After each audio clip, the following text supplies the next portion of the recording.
I am headed back to France. Or at least that was the plan until I've ended up at some kind of railway station. I'll explain a bit more once I figure things out, but right now it's a bit of a nightmare. I'm a bit tired.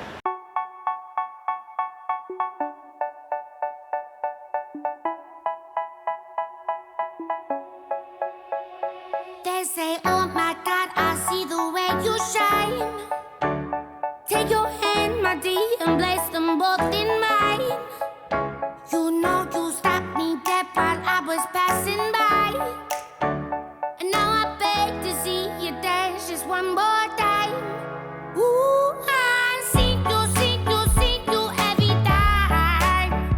And oh my, I like your style. You make me wanna cry. And now I beg to see you dance just one more time. So they say, dance for me, oh.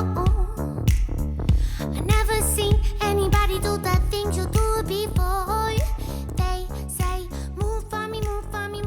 You join me in this rather intimate setting, in a hotel room, on the bed. But please forgive me because the room's a bit of a weird layout, and you know, the lovely big window here, so it gives it a nice bit of natural light. So here we are. I'm not supposed to be here, and I'm lucky that I managed to get this room on such short notice, because I'm actually supposed to be on a flight back to rural France. In fact, I was supposed to be on a flight back to rural France almost a month ago to the day. However, something happened in the Middle East, in the world of the Middle East.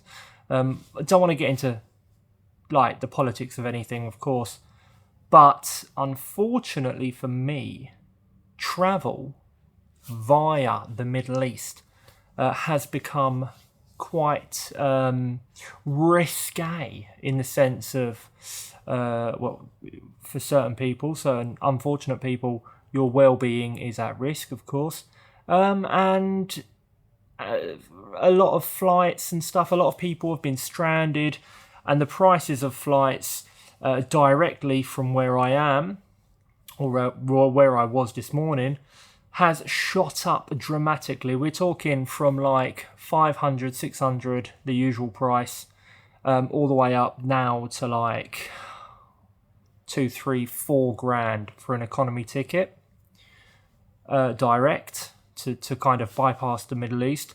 So I thought I was being kind of smart by coming here to Malaysia. That's where we are, in Kuala Lumpur.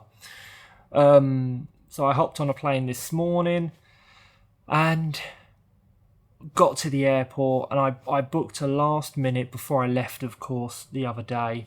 I booked a flight which seemed really cheap, bypassing the Middle East through an agent or like a third-party website. But unfortunately, I learned the hard way that there is a difference between making a reservation on one of these websites and actually getting a ticket. Because normally I do book direct, but I thought I was being smart. Well, I mean, I thought it was too good to be true, to be honest. With the price, it seemed pretty reasonable, but unfortunately it was too good to be true, and it turns out they never kind of validated the ticket or anything, so I've ended up stranded here. I'm waiting to hear back from the third party website that I booked it through. Not going to mention names, of course, but this is a tale of the times. What can I say? Here we are, stranded. Bit of a goof and a gaff. Unexpected, of course. I was expecting to be on a flight by now, back to rural France, but such is life. Yeah, I mean, that's also why I was supposed to go back at the beginning of March, but obviously with the situation in the Middle East, it was just not viable. Like the flights being 5 times more expensive, it's absolutely insane. So many people got stranded kind of the other side of the world while they were on holiday in the Middle East or in Asia. And just absolutely crazy. Fuel prices through the roof as well, all over the world. Whether you're here in Asia or in France as well, apparently it's never been so expensive. In fact, they're doing strikes in my part of France where my relatives live because of the price of fuel, I think, something like that. Crazy. Everything's gone a bit mental in the world, hasn't it? But that's life.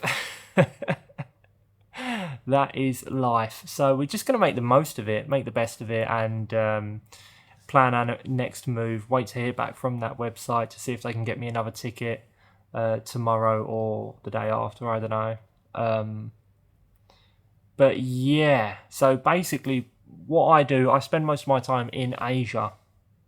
And what I used to do to get back to France is go via the Middle East all the time and have like a brief few hours layover in a random country in the Middle East. And of course, even I've been keeping up to date with everything that's going on. And even just like a few hours ago, I saw online like drones hitting a certain airport. I don't want to say too much. Do you know what I mean? But things are happening. But some people, you know, they're traveling through the Middle East just fine. But I've been advised not to. That it's not a good idea. So, and I also feel that way as well. I'd feel a little bit uneasy at this point with what's going on. Kind of having a layover there. And of course, a direct flight's not viable because of the price.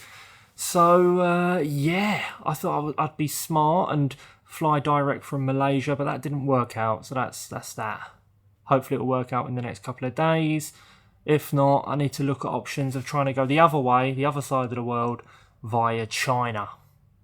That's another option. But for now, I've just gotten into this hotel. I'm super tired, and just can't believe it.